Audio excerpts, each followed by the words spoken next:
The first question that I want to ask you is, before you watch this soccer interview with Darran Jones, I want to remind you that I'm looking for 3 young soccer players who are looking to take their confidence and self-esteem to the next level so that they can dominate on and off the field. So if you're a soccer parent and you have a player who is struggling with their self-confidence and is struggling to perform, again, I will put my social media down below. Click on that link, send me a DM, and I will get back to you with all the details. And in the meantime, watch this soccer interview. If you found it enjoyable, you found it valuable, remember to hit the like button, share it so that other people can be inspired, and don't forget to subscribe for any other future videos. In the meantime, enjoy. In the States, it's very much more like a business, like club soccer. You've got to pay, and I think in the States, parents demand more because you're paying for a product. I'll try and give you a point of view from Swansea, but also I've spent quite a lot of time in America, so I can see both sides of the spectrum, so to speak. So I think the main thing for a player's confidence, how to develop, is have belief in their own ability.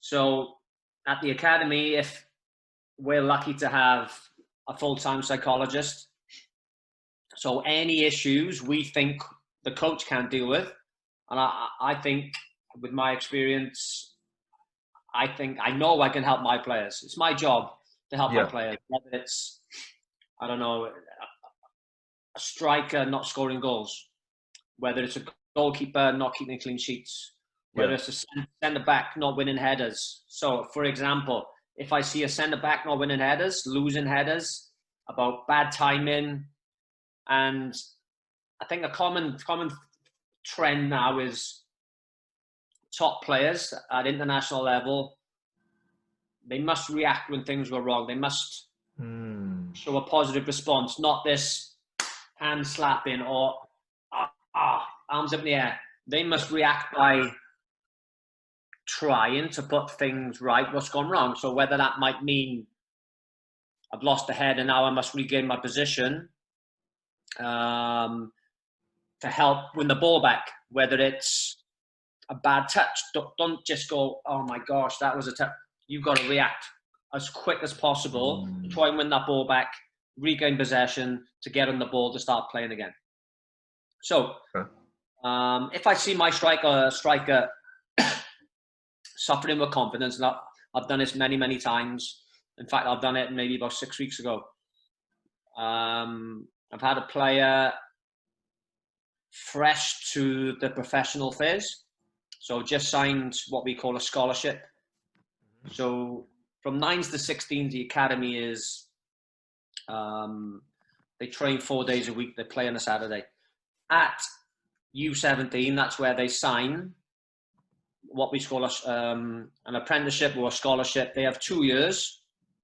In those 2 years, then they must show the qualities, the fundamentals of a professional player. At the end of that, then they're either signed pro or released and sent to another club.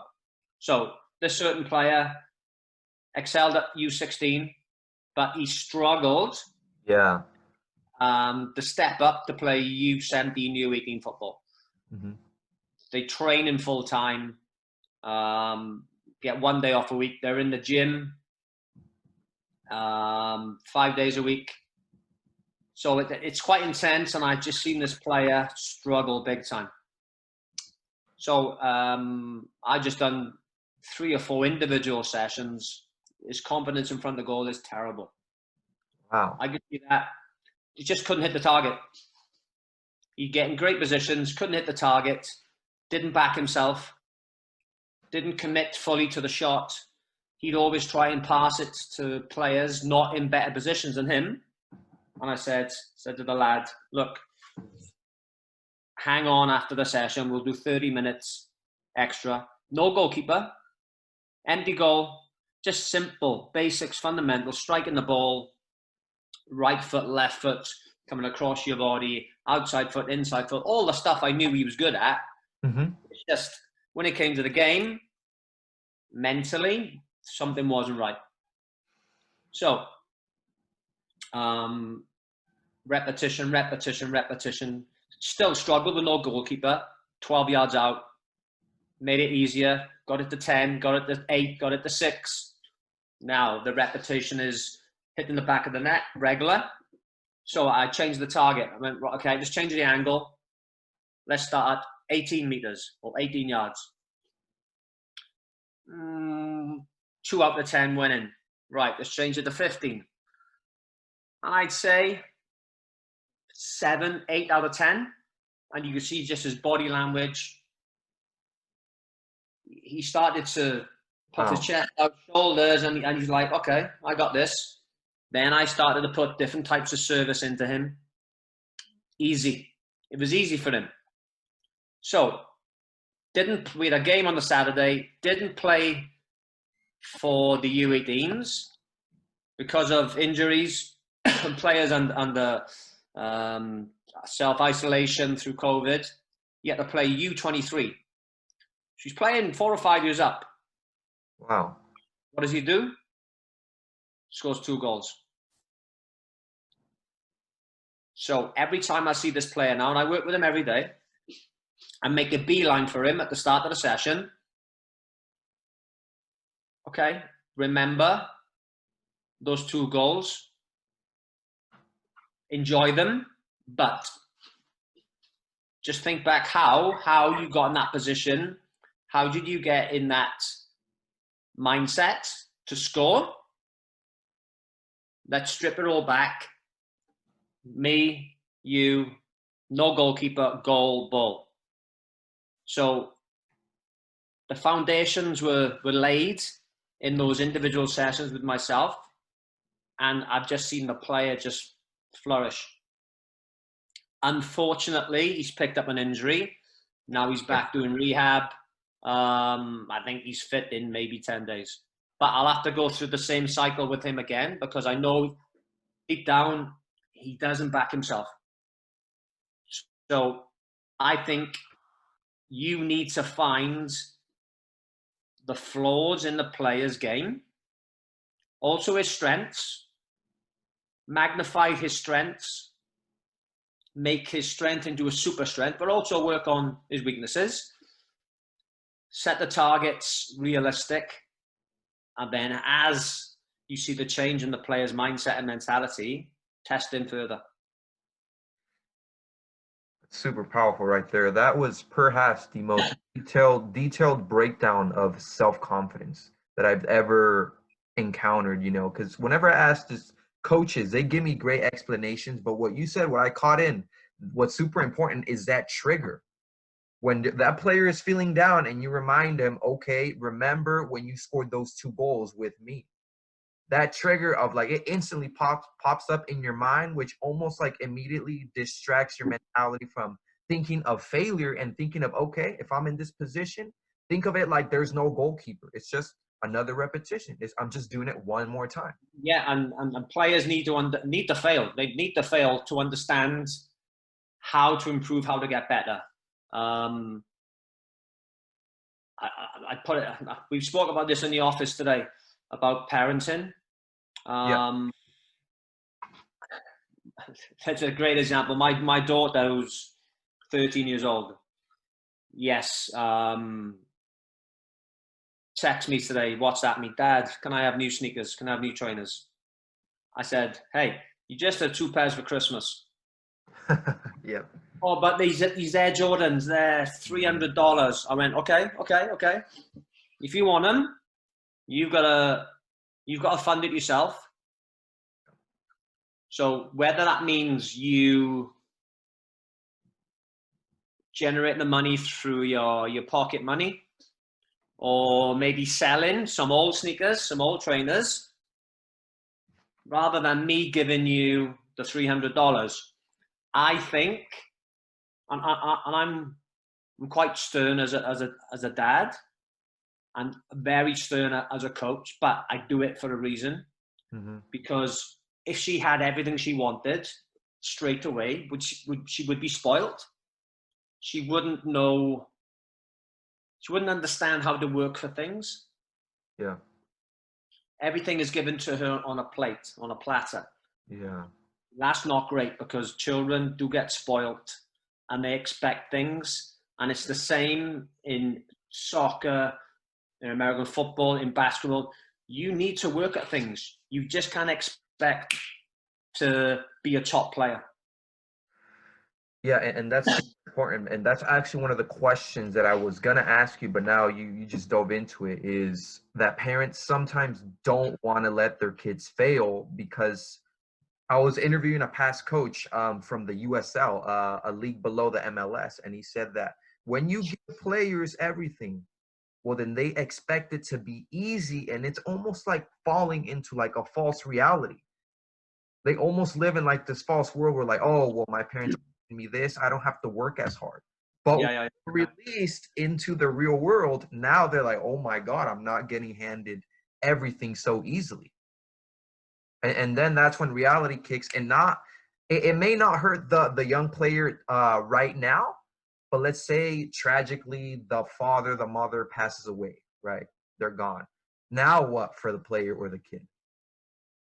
Okay, and I've got a player very similar, known him from a young age. Dad passed away. Mum struggles big time to get into the club. But his mindset, nothing on the field, nothing bothers him. Nothing. Wow. He could go through really bad injuries, lose possession, have a bad game. Then I'll speak to him, and it's like, okay, I know what happened. This. Nothing phases him. Nothing, because he's been through trauma off the field. Trauma on the field doesn't bother. It doesn't affect his performances. On the flip side of that, we've had players from really wealthy backgrounds. Yeah. Ex-internationals, superstars. One of their children, very, very talented. I think, and I've worked in soccer many years, one of the most talented players. He do stuff with the ball. I'm like, wow. But he just didn't need it, because both his parents are multi-millionaires, just didn't need it, because he knew, well, if I don't make it as a soccer player, Mum will look after me, Dad will look after me. Wow. But the kid was an amazing talent, but just desire not to work on the field. In possession, amazing. Out of possession, non-existent. Because he had everything given to him. Always had the best cleats. Always had the latest phone. Different pair of sneakers every day. And some of my players are like from really poor backgrounds. And then they see this player like chalk and cheese. But the player with nothing, give me him every single day of the week, because every word you would tell him, he would take it on board. Mm-hmm. Every session on time. The spoilt lad, late. If it was an away game, over 3 hours drive, I can't make it. He just expected, well, my dad's ex-international, I'm going to be the same. Doesn't work like that. Doesn't work like that. And in life in general, you got to work for stuff. That's true. And that's true. And most people aren't willing to say that. So I appreciate it. But moving on here, because we do have a few more questions. Another huge part of confidence is great leadership skills, communication, and being comfortable with that. From your perspective, what does great leadership look like in young players? How do you start knowing, okay, this player has the potential to lead? This guy can be like He can be like a Xavi and Iniesta at Barcelona, or he can be like a Virgil in Liverpool, the defender and stuff like that. What qualities do young players start showing at such a young age? Okay, I think organization, communication, lead by example, definitely. But I think it's the common thing with good leaders is they're good players. Ultimately, if you're a good player, you get the respect from your teammates. Yeah. And whatever you say to them, they'll take it on board because they respect you as a player. And I think a leader has got to, when the chips are down, roll his sleeves up and absolutely work. Give 100%. And if you are giving 100%, why can't your teammate to the left of you, to the right of you, in front of you? But I think you can develop leadership skills. But I think it's down to the person you are and definitely the background where you come from. Yeah. Okay. So you touched on that a bit. So besides the upbringing, why do you feel or believe that some players fear speaking up, communicating, and leading? Like there's some players that just find it natural to lead because they first start leading themselves. And why do you feel other players struggle with leading themselves and ultimately a team? Again, it could be with siblings. You could be the youngest of three siblings, for example. And for all your childhood, you've had the eldest and the second eldest telling you what to do. Now, are you afraid to tell them back? Yeah. What to do, not what to do. Again, parenting.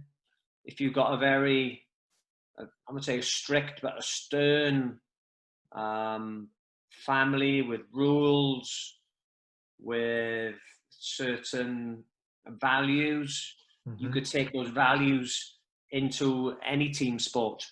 But again, I think depending on your personality, you've got to have the right personality to be a leader. Because again, we all work with players with different mindsets and different mentalities.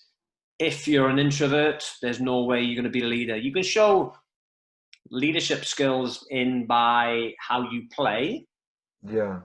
But if you're an introvert, it's very tough to try and be someone who you're not. If you're an extrovert, then you must back up what you're saying. Yeah. I can't tell you, Alex, you close that man down. Hey, Darran, you don't do that, so why should I do that? Yeah. So there's got to be respect. There's got to be a desire. And ultimately, to get that respect, you must be one of the better players. You must be able to cope whilst under pressure. Yeah. Can you deal with situations in the game which others may struggle? Yeah. Okay. I'll give you a little example. When I used to play many years ago, I did not stop communicating. From the more like a commentator more than anything, but I would tell my players what to do, not what to do. And they say, hey, you are killing me, man. You don't shut up. I'm like, okay. So I missed the game through injury. And you know what? 3 of my teammates spoke to me after and they went, hey, we missed you today because you weren't helping us. You weren't encouraging us. You weren't, I wouldn't say making decisions for us. Yeah. Because as players, we all need to be individual decision makers. Yeah. Like some different types of coaches will, and I've seen American coaches very competitive. They try to make the decisions on the touchline, as do parents. screaming and shouting, Alex, do this, Alex, do that. Yeah, yeah. At Swansea City, our coaching style is coach during the week in training and in sessions, but in games, be very quiet. Let the individuals make the decisions, because ultimately it's not us playing the game, it's the players. Yeah. So that helps their leadership skills, that helps their decision making. But the higher you go in soccer and football, the less you see of that, because it's win at all costs. In academy soccer, it's development until you get to the first team. Then it's, okay, we can't do any more to develop this player. We need to develop his mindset towards winning. Wow, big difference. So in academy, you're developing the player technically, tactically, mentally. But when you get to the pro, now it's just because he has all the skills to compete. Now it's like, how do we give that professional the competitive edge, the win, the desire? How does he maneuver and bounce back after challenges when he's down? How do we make this player a better leader? Right? Yeah. But again, I've seen some soccer games in America, and the coaches are screaming, shouting, the parents are screaming and shouting. If you think if you're one of those players, you've got the coach shouting from this side of the field, you've got 22 sets of parents that side screaming and shouting, you've got your teammates shouting at you. Yeah. What? Who do I please, coach? Do I please my parents? Because my parents are going to drive me home. Could be an hour talking about the game.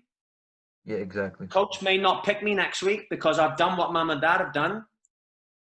Mom and dad, it's my game. I am playing. Coach, you do a great job, but leave me make the decision for myself. That's the way I learn. Yeah. Same in the classroom. If you're doing an exam, sitting a math test, the teacher doesn't tell you what to put in your paper. Mm-hmm. Yeah. You are making the decision. The teacher has helped you learning up in the term towards the examination, but ultimately you will pass or fail that maths test. It's your decisions on that exam paper. Yeah, it's important. It's almost like, can you take that teaching approach from a parent? Because I was having a conversation with the head coach from Watford, Barry Quinn, and so he mentioned, like, think of it like a dentist, right? When you take your kid to a dentist, you don't go and tell the dentist, hey, his teeth looks a little bit crooked. I think you should adjust it here, and put the toothbrush and brush it. The doctor's gonna be like, dude, who's the pro here? Who's done this, studied it, who put in the work?